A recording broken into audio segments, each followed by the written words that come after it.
Welcome to the Safety and Risk Success podcast with me, Christian Harris.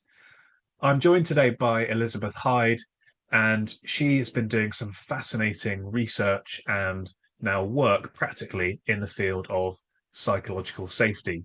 We'll speak about her background working as a health and safety lawyer and what led her to focusing on this area, go through her research and see what are the two or three key insights from it, and then speak about practical implementation. What are the things that you can do as a result of listening to or watching this podcast to implement a more psychologically safe culture in your business, and what are the benefits to doing that? Really would recommend grabbing a notepad, taking some notes on this, and there's some really actionable things to go away and do. So I hope, as always, that you enjoy the episode. Cheers. Welcome to the Safety and Risk Success podcast with Christian Harris. We believe that proactive safety and risk management powers business performance. Each week we explore this theme, sharing guests, stories, insights, trends, hints and tips. You can find us on all the major podcasting platforms, and video versions are available on YouTube. But for now, let's join the conversation with Christian. Welcome to the podcast, Elizabeth. Thank you so much. Thank you.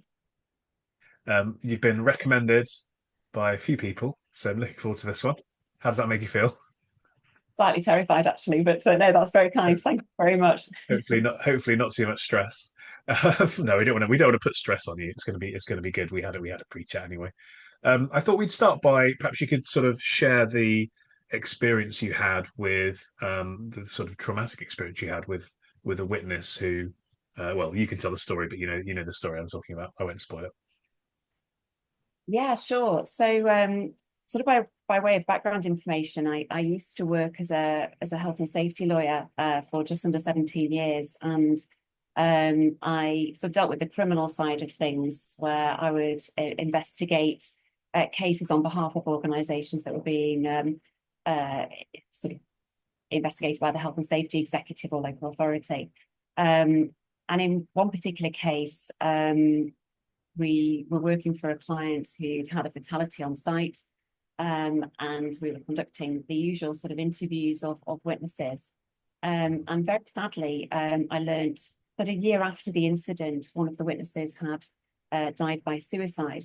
And it was a real shock having met the individual, and he had a lot going on. I understood it sort of outside of work, but it was something that was a real shock to me. And having really sort of retrained in psychology since leaving law a few years ago, it's something that has really shaped my business actually around training for lawyers, EHS professionals, HR professionals, around sort of looking after witnesses when you are interviewing them, and making sure that that they're okay as well, as far as you can. And as I say, this individual, this chap had a lot going on in his wider life as well. What were some of the kind of patterns that you observed during that sort of portion of your career that kind of led you to have this realization and end up doing what you're now doing?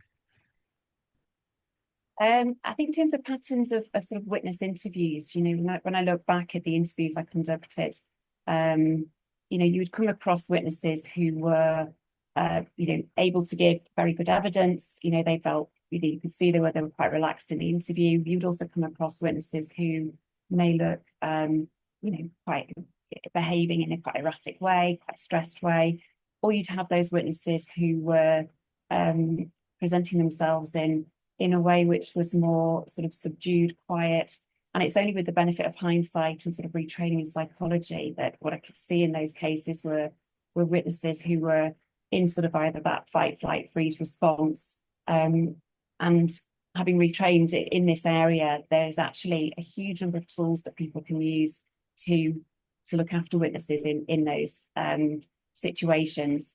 Not just to make the experience more sort of bearable for the witness, but also because actually there's a lot of psychology around how you can improve evidence gathering as well, if you can get that witness in the right state during the interview process.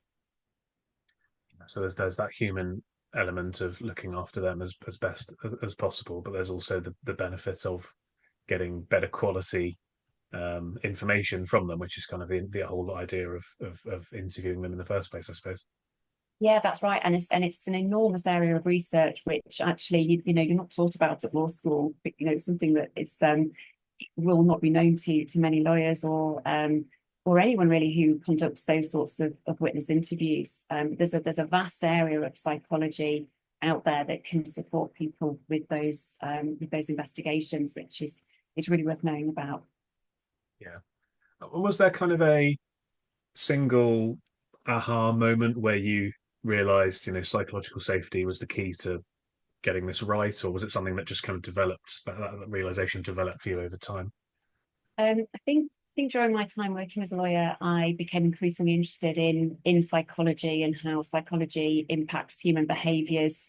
Particularly with my background as a health and safety lawyer, how that impacts accidents, incident reporting, that kind of thing.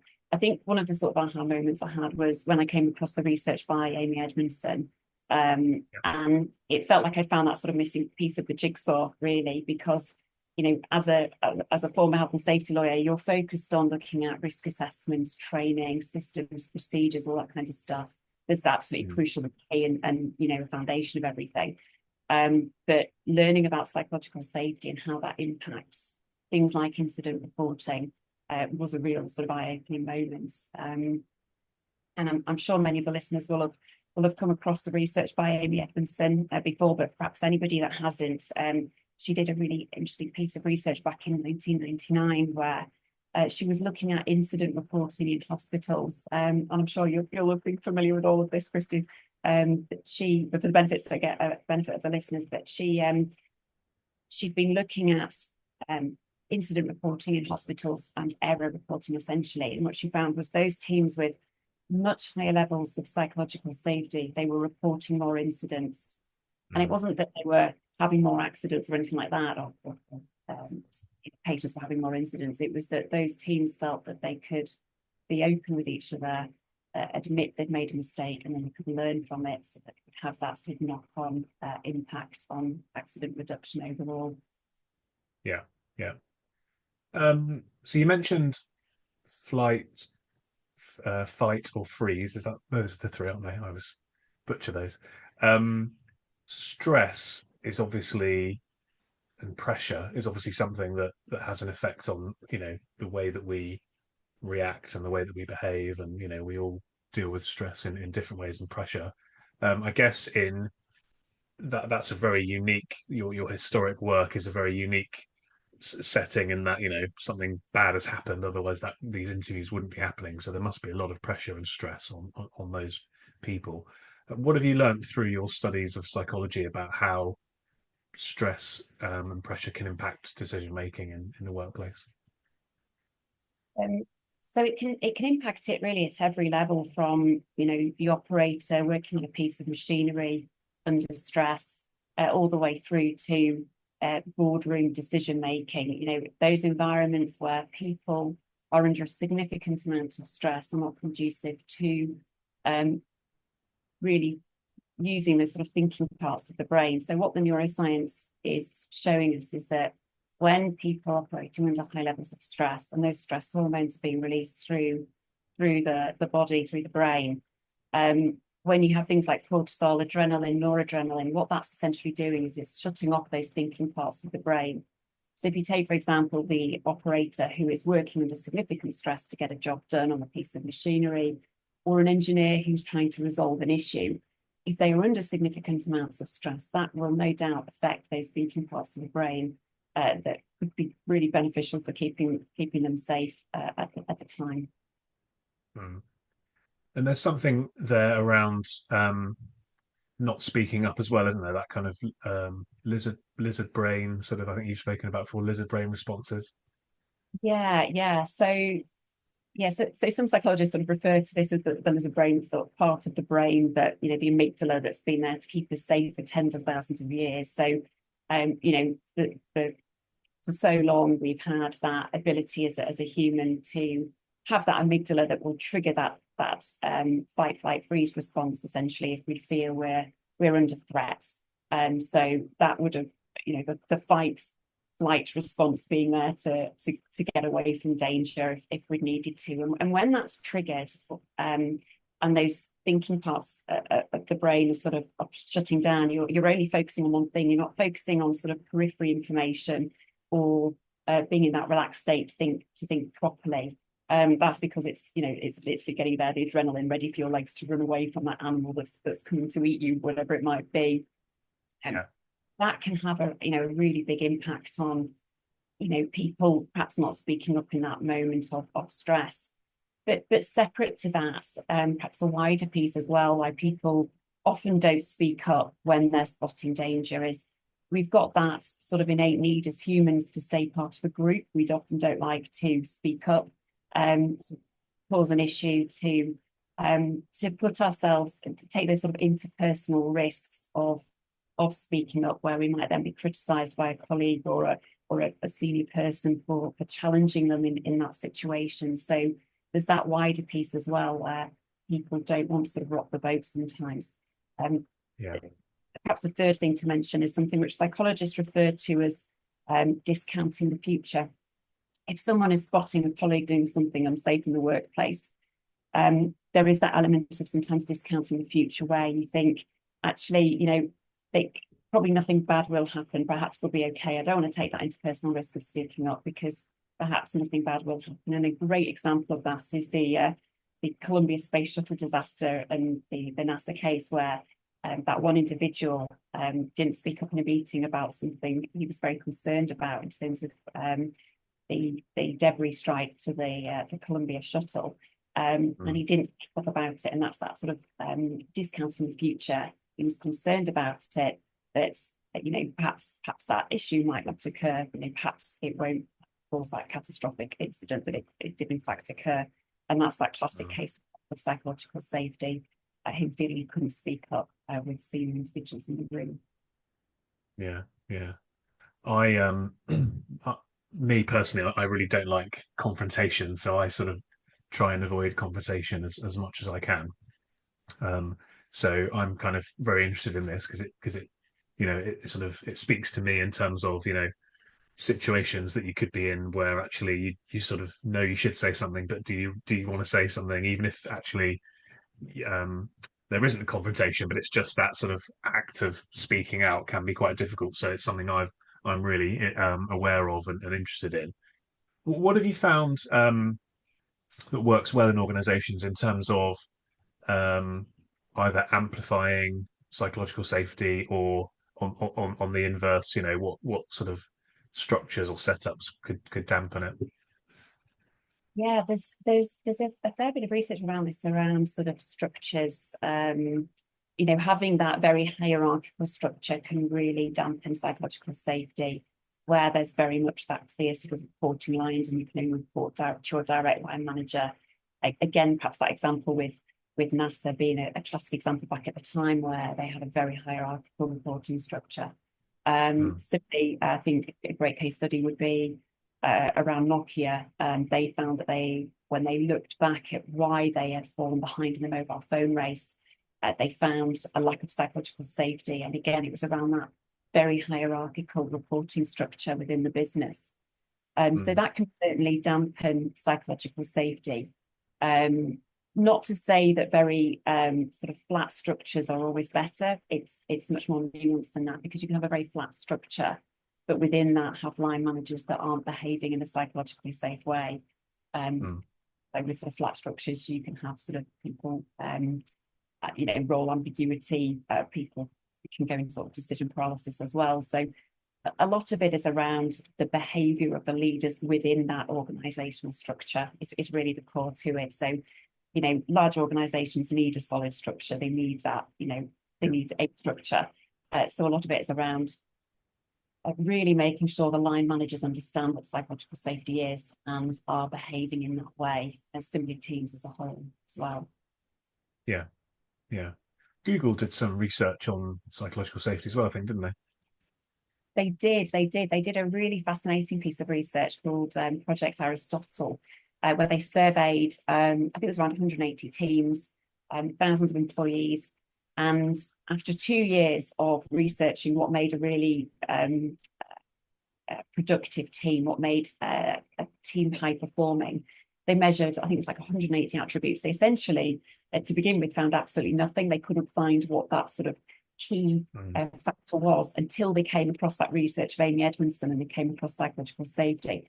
And they then inputted that data into the analysis, surveyed the teams on psychological safety, and they found that that was like the key differentiator between the high performing teams and the low performing teams. So a really fascinating piece of research. Yeah. Yeah. And as you say, that's a big organization. They need to have some structure, but they've figured out that this is really critical to get the levels of performance that they want. Yeah, absolutely. Yeah. And I think once that's it's interesting because that sort of Amy Edmondson's research had sort of sat there on the stocks for years. And really it was that Project Aristotle, Google's research into this, that really propelled that research around psychological safety into the sort of public domain. And really interesting, anyone interested around it, sort of a really good article in the New York Times around it. So it's worth looking at that. Yeah. Fantastic. So let's talk a bit about your recent research. What was the key question that you were seeking to find the answer to? Yeah, so I completed my master's in psychology, and I was really interested in underreporting of incidents in the UK. So there've been loads of research done around underreporting of incidents in China, in the US, and particularly around sort of the healthcare sector. So I was really keen to sort of look at that in more detail about what it looks like in the UK. And I looked at it around sort of more high-risk organisations, in particular a high-risk manufacturing company and sort of logistics company as well. So two 250 companies.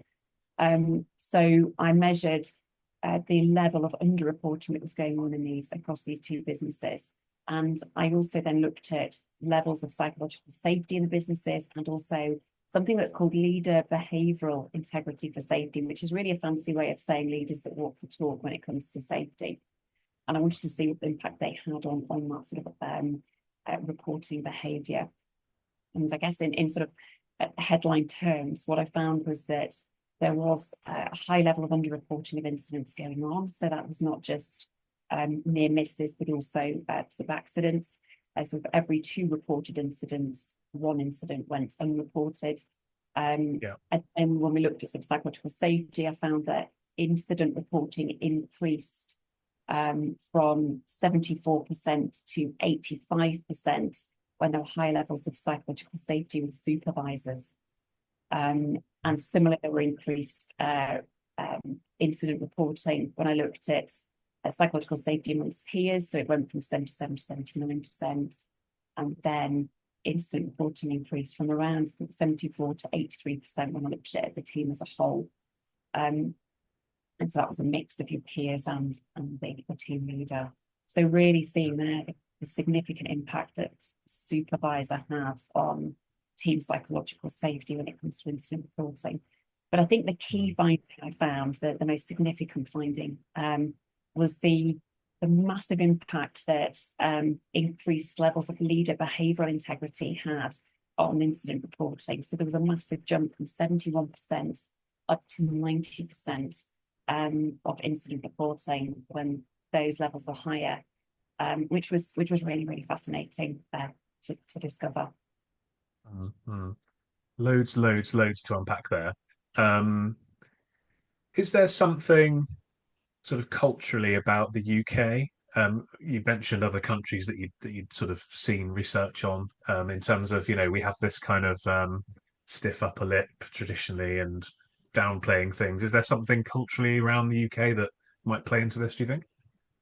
Yeah, I think there certainly could be an element of that. But I think what the research shows really across the board is that sort of management style within a team is really sort of has a massive impact. But yeah, I think there will be an element of that. It's something I've not personally researched, but I think there is that stiff upper lip in the UK, and perhaps that sort of more politeness towards line management and so on and so forth. But but certainly the research across the board is around how those leader behaviours impact speaking up behaviours, how Yeah. that line manager behaves can have a massive impact. But also, I should say, the way team members behave to each other as well is also shown Mm. by the research to have a huge impact.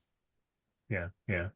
And when you're talking about leaders, so that increase from 71% to 90% with strong leader integrity, is that are we talking there about the CEO type people, or are we talking about the director of safety, for example? So what I was exploring there was literally their line manager. So it's their Okay. line manager walking the talk when it comes to safety and Oh, so very, very granular then. So like all the way, yeah, yeah, nice. Mm. so and again that's sort of borne out by other research where you can have executive teams that are displaying very high levels of high psychological safety behaviors, but actually if you've got the line managers on the ground that are not behaving in that way, that will have an impact on team psychological safety. So yeah, it's very much about that line manager. Yeah, that's really fascinating, and that kind of chimes to me with my experience, because I've found over the years that most of the time, if you speak to a board about safety, they are bought into it. They do understand the benefit of it. They want to get it right. They don't want people getting hurt, um, but also they can see the downsides of injuries and claims and costs and all that sort of stuff. Um, uh, and then the people on the shop floor, nobody wants to go to work and get hurt, but something seems to happen in the middle that kind of unravels.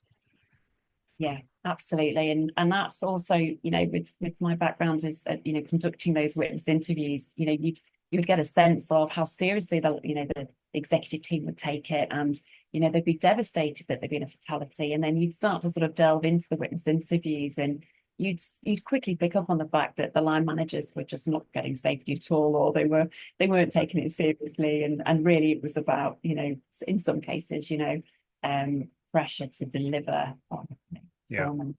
and about looking at the team. Yeah, so that age-old sort of safety versus production Mhm. balancing act that everyone's kind of aware of. So what does walking the talk look like then, based on the research you did? What are the sort of things that people could do to walk the talk?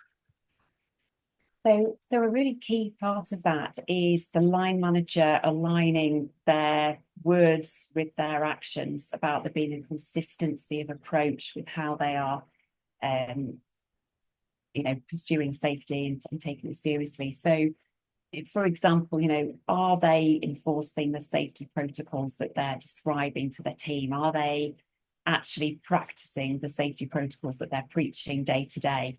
Are they actually prioritizing safety issues, as they're saying that they are doing? So it's very much about their behavior day to day. And I think I don't think many line managers would really necessarily appreciate the psychology around how their behaviours impact those that are reporting to them, and that Mm. significant impact that they do have. But it is huge. So it's really sort of walking the talk and also talking the walk as well, and doing it consistently. Mm. Um, You'd think that as well, that the benefits of that would be seen in the kind of productivity side of work as well. If you just think about it sort of without any scientific research, if your boss is um, sort of spouting off but not doing any work, and sort of bossing you around and not pulling their own weight, then you'd think that would demotivate you, and it would have a sort of detrimental effect on productivity as well. Yeah, absolutely. And there's a huge piece around this, around trust and trusting the boss as well. If they are demonstrating that they're taking safety seriously, you have that trust in them that that they are putting the workers' safety first, and that again will be motivating for the individual. Mm. So yeah, there's a huge piece there around innovation and performance and driving performance day to day by Yeah, having that trust there with the boss. yeah, yeah. So maybe correct me if I'm wrong here, but you were looking at the psychological safeties part and the leadership behavioral integrity part, and then sort of analysing the two against one another and then together. Is that right? So basically, what you I think, if I'm understood correctly, you to get the best results, you need both, but you can have a benefit from either one or the other. That's absolutely right. Yeah, it's Yeah. you can't have one, just one on its own if you want to improve particularly things like incident reporting behaviours. So if you take, for example, a line manager that is, it's got very high levels of leader behavioural integrity for safety. They're walking the talk. They are all over health and safety. But on one day, they praise an employee for coming forward to report a near miss. On another day, they are disciplining them. You're going to be crushing psychological safety in that scenario. So you're not, whilst you're all taking safety very seriously, you're not going to be encouraging those reporting behaviours if you're not aligning with behaviours that are psychologically safe behaviours in a team. Yeah, yeah, yeah. So yeah, lots and lots to think about. You shared a case study about a robot related fatality, I think, in a retailer. Is that right? Could you talk about that? Yeah. So a few years ago, I worked with a retailer who had a fatality in a warehouse. So it was a very large warehouse with robots moving up and down the lines, collecting products off, taking them on for onward distribution.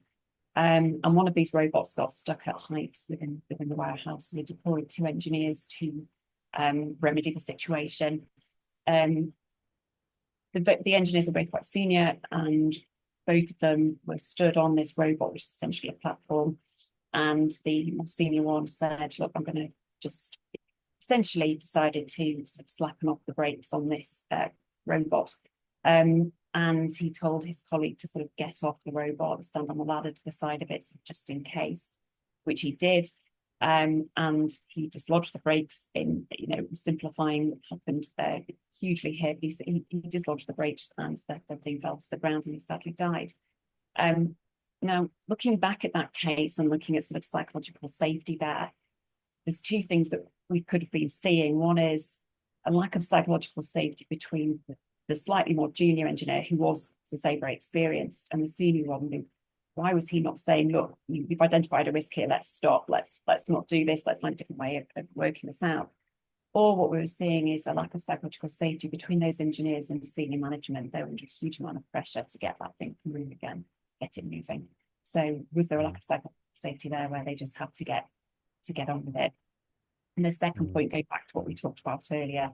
If they were under that huge amount of pressure, stress hormones going through the brain, were they thinking, they clearly at the time that they were making that decision. So there's a lot going on there from the sort of psychology piece, that as a safety lawyer you wouldn't necessarily look at, because you're looking very much at it through the eyes of what the HSC would be considering in terms of investment systems, procedures, and so on. Yeah, you can't even imagine, can you, being that person who sort of moved off it and then saw, had to experience that. I mean, that must be incredibly, incredibly traumatic. Yeah, crazy.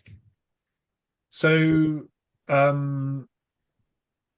so you've shown some of these benefits of psychological safety, but we're obviously, I say obviously, I don't think that we're 100% doing well. If that's fair to say, there's room for us to grow. So, what would be some of the challenges, the blockers, the misconceptions that organizations or senior leaders have about psychological safety? What's stopping us from, doing this really, really well?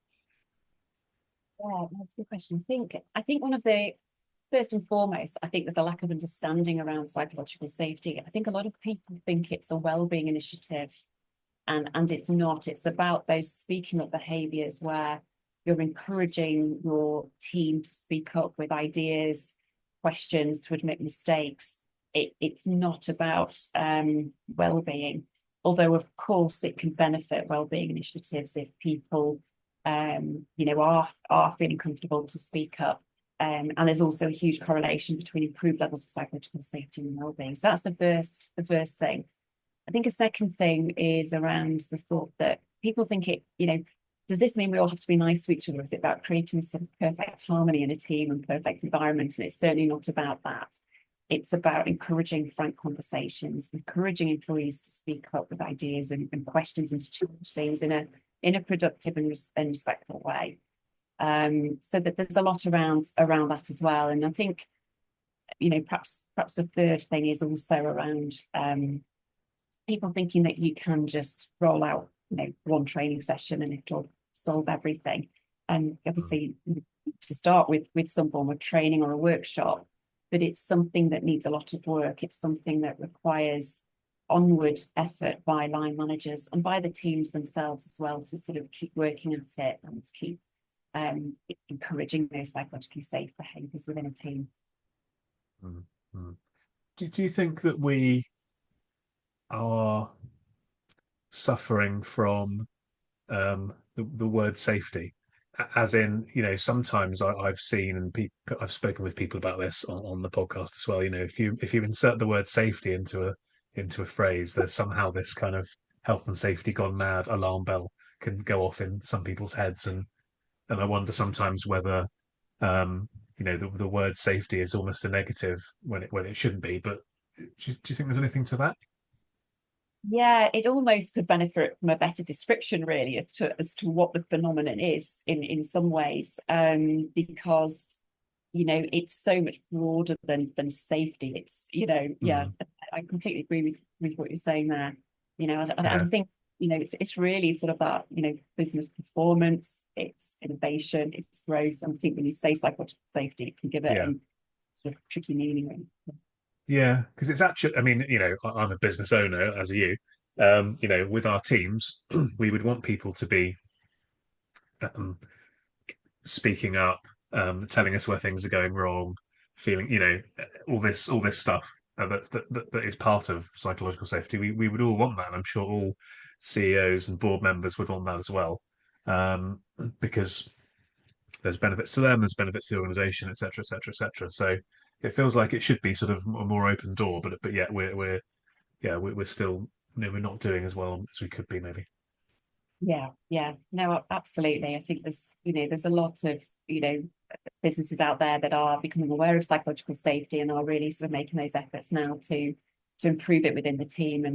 And particularly certain industries that are very switched on about it, particularly sort of in the tech sector, who can really see the benefits of it.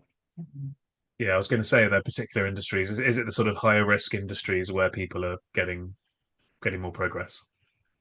In some ways, yeah. I mean, I think sort of industries like the aviation sector, they're all over it. They have been for years. Sort of pre-resource management. So aviation sector, they're very much about psychological safety and encouraging good communication in the cockpit, and encouraging people to speak up, particularly off the back of some massive disasters over the years. Yeah. The healthcare sector, they're very much aware of this phenomenon, and certainly sectors of within healthcare are looking to improve it. And I think, but then there's certain industries that are only just starting to become aware of it. I would say, certainly the professional services firms are starting to understand it and see the benefit of it, and are beginning to look at it, particularly with sort of AI and changes there, and the need to sort of innovate and keep ahead of of the competition. Yeah. What would be the kind of barriers? Would it be just the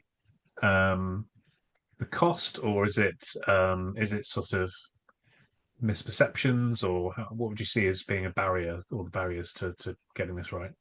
I think one would probably be sort of that, again, that education awareness piece, people not understanding what it is. But also, I think some leaders are a little bit resistant to it because they fear that it would be sort of challenging their authority in some way, potentially. Right. They fear everyone's speaking up with ideas, do they have to go with all of those ideas? Do we have to have consensus decision making? And it's certainly not about that. It's about encouraging people to speak up and listen to those ideas and then make an informed decision.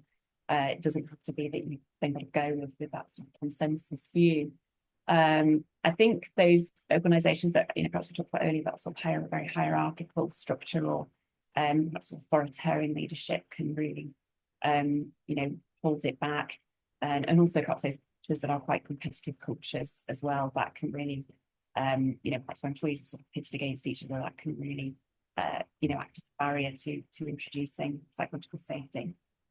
Yeah, that makes sense. Yeah, my wife works in a American law firm, and my sense of those organizations is it's quite sort of competitive, up or out, and therefore that it must be quite difficult in that kind of setting to get this right. But I think lots of other businesses should find it, I guess, easier. You mentioned AI. I mean, are there any other trends that are driving this? Did we see a shift due to the pandemic, for example, in adoption of these principles?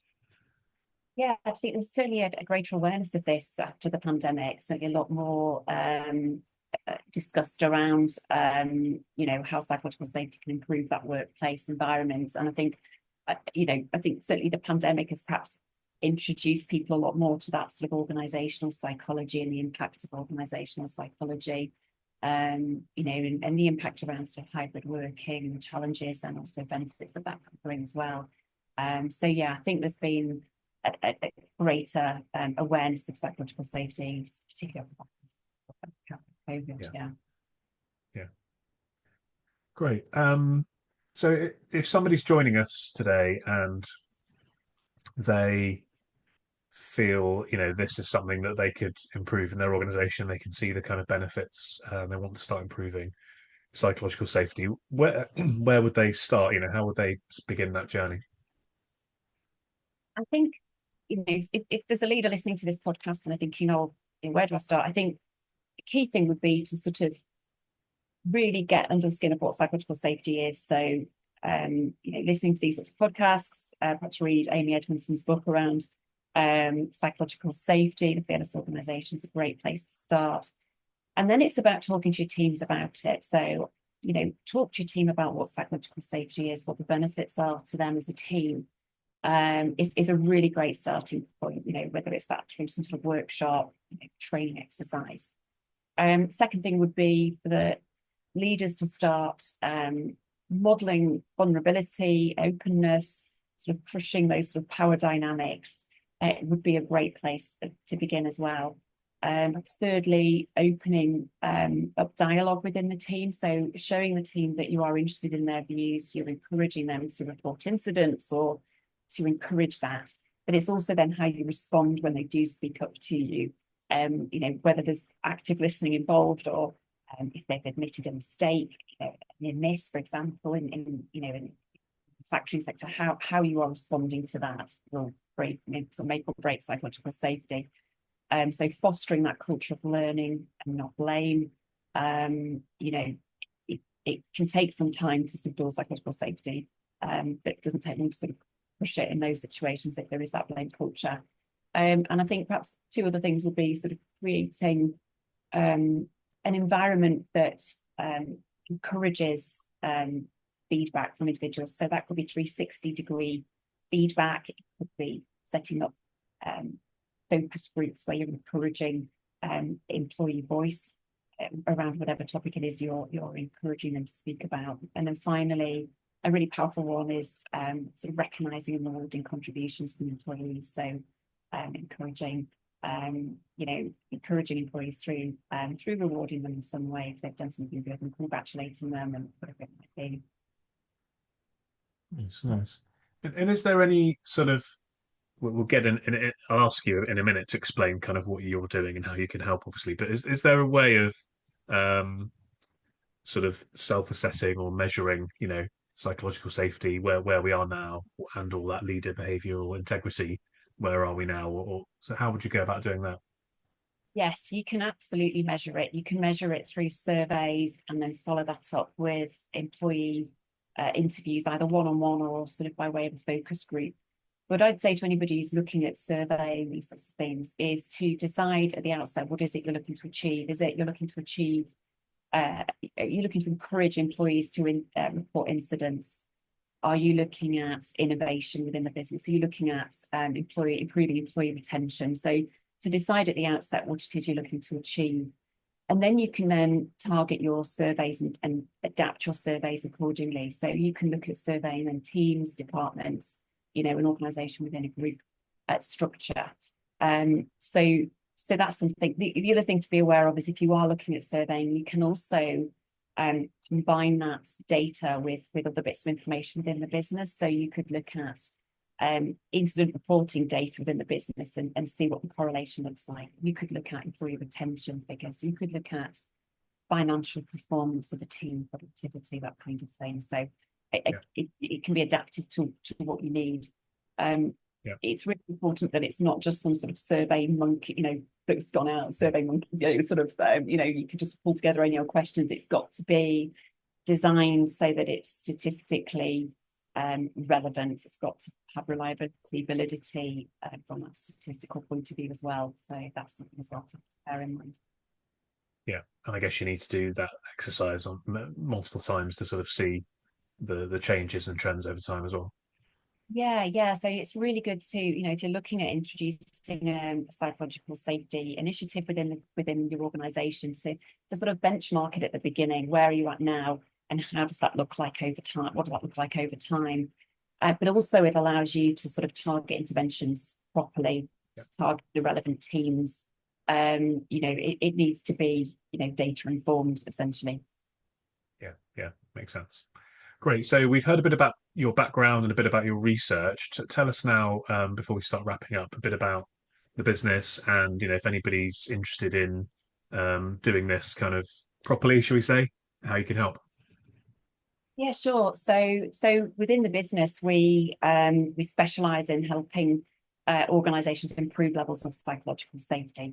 So we certainly can support with surveys, with that sort of organisational change on the psychological safety side. So we also do a lot of training around that sort of psychosocial side of things as well. So supporting lawyers, EHS professionals, HR professionals around conducting better witness interviews or wellbeing initiatives as well.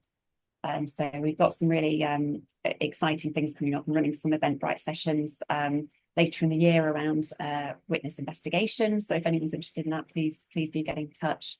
Running sessions for in-house lawyers around psychological safety within their businesses, and that's particularly off the back of the post-office scandal, the inquiry scandal, to look at psychological safety for compliance reasons, to improve sort of compliance reporting. So yeah, what's going on at the moment?